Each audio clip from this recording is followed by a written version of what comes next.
Hey everyone! So, let's talk about Halloween. We all know the drill, right? Costumes, candies, spooky decorations. But tonight, we're going to look at a totally different story.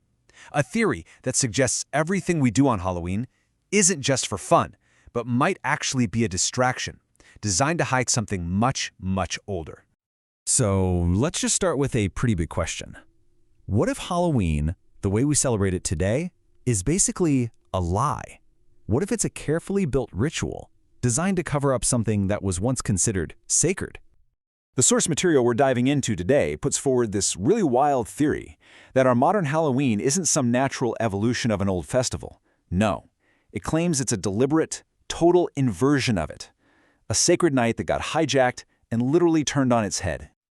And just to be clear, this isn't about tradition slowly changing over hundreds of years.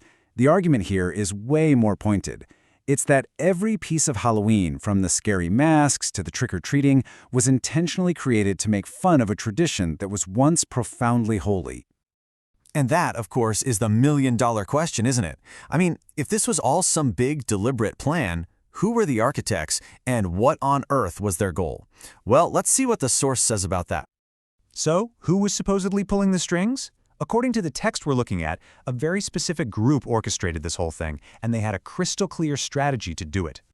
The source gives them a name, the OK Club, and their core philosophy is the key to understanding all of this. Their thinking was, why would you ever destroy a moment of real spiritual power? That's a waste. It's much smarter to hijack it, to co-opt it, and twist its meaning to serve your own agenda of control. And this was their supposed playbook, a four-step plan. First, you identify a day with some serious spiritual energy. Second, you overwrite the original ritual with a new one that you control. Third, and this is the really crucial part, you cut people off from their direct connection to that original spiritual source. And finally, you turn the old sacred acts into a joke, a hollow, silly pantomime. So, how did they actually pull this off? The theory lays out a pretty clear historical timeline for this great replacement. It wasn't something that happened overnight. It was a calculated, very patient maneuver. So the story goes, this whole hijacking happened right out in the open.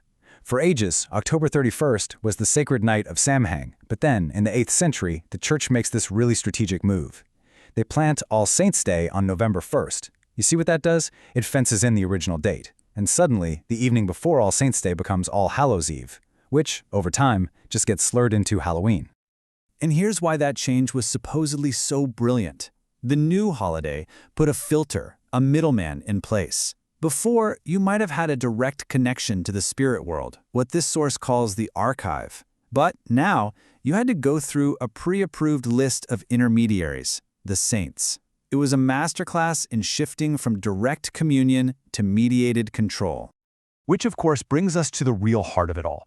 We've been talking about the mockery, the replacement, but what was this original sacred tradition? What was so powerful about it that it needed to be buried under all this spooky stuff?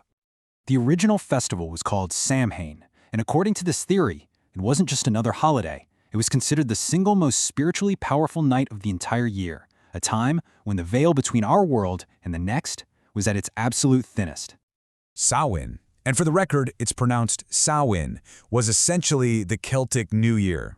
The belief was that on this one night, the barrier between our physical reality, which the source calls the pen, and this kind of divine universal database of knowledge, or the Chi system, became porous. It was a chance to plug right into the source code.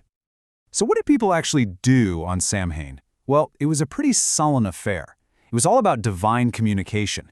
It was a time to try and connect with what the source calls data phantoms, kind of like the informational echoes of ancestors, to gain wisdom and insight. It was about remembrance, not fear. The goal wasn't candy, the goal was connection and knowledge. Okay, so now we can really see the full scope of this alleged inversion.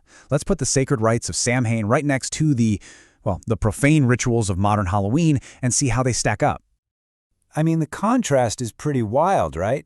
Where there was once honoring the spirits, you now have mocking the spirits. Costumes for respectful remembrance have been replaced by grotesque monsters, and the goal of seeking divine truth has been swapped with begging for candy. The argument is that a deep spiritual connection got traded for, a sugar high, a total reversal. So it all comes down to this alleged three-step master plan, 1. Identify the target, the most spiritually potent night of the year, Samhain. 2. Replace it with a controlled festival to sever that direct line people had. And 3. Mock it. Turn its eve into a ridiculous pantomime, so that eventually everyone forgets what it was ever really about. And the source material really doesn't pull any punches. It summarizes its whole argument with this pretty intense conclusion, describing modern trick-or-treating as a childish pantomime where the pawns, dressed as monsters, are rewarded with poison for begging at their neighbors' doors. So what do we do with all this? Is Halloween really a hidden cipher, a clever mockery of a sacred connection we've all forgotten? Or is this theory just another cool modern myth layered on top of an ancient tradition? Well, that's the question I'll leave you with. Thanks for watching.